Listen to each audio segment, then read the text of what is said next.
what needs to be done right now is to deal with the context as it is in this particular moment, obviously with sensitivity towards the grievances, but with the recognition that Israel has a right to defend itself, that there is a severe humanitarian crisis in Gaza, and that there is an effort to get humanitarianism in. Diplomatic efforts to avert a wider Middle East conflict intensifying as Qatar hints at breakthroughs in hostage release negotiations with Hamas.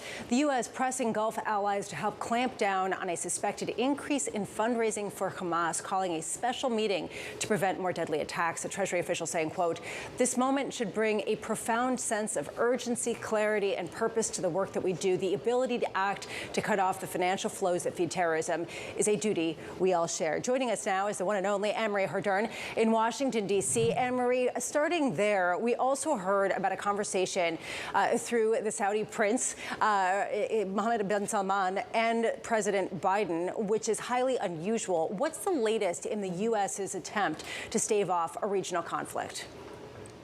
Yeah, it's very unusual. Remember, this was an individual that President Biden, when he was campaigning, said he wanted to make a pariah. Now the U.S. really sees Saudi Arabia as an ally in the region, and especially when it comes to this conflict, because the United States is continuing their frenetic diplomacy, as are other world leaders, because what world leaders want to make sure is that this conflict stays isolated within Israel and Gaza. They do not want to see this widening and spreading. So not only did we have that phone call yesterday between President Biden and Mohammed bin Salman, but also we have Emmanuel Macron, who's leaving Israel and visiting Egypt today. We have the Austrian chancellor going to Israel. We have the Czech prime minister going to Israel. So you can see this flurry of diplomacy is not stopping. This is top of mind of world leaders. They want to make sure that they can contain this crisis. And of course, we heard from the Qatari foreign minister, they seem to be making headway when it comes to hostages. That seems to be a main focus as well for global leaders. How much is Israel listening to Biden when it comes to all of this? Is Biden directly talking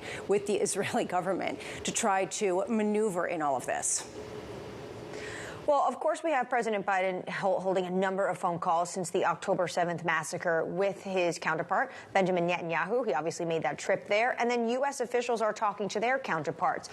Publicly, U.S. officials will say they are offering intelligence. Obviously, the U.S. is standing shoulder to shoulder with Israel. They've made that clear. But what we have reported is that European and U.S. officials have been pressuring Israel to slow down any ground invasion until they could potentially make headway when it comes to hostages. When President Biden was asked about a ceasefire, he said, "We need to get those hostages out first, then come talk to me." Annmarie, thank you so much.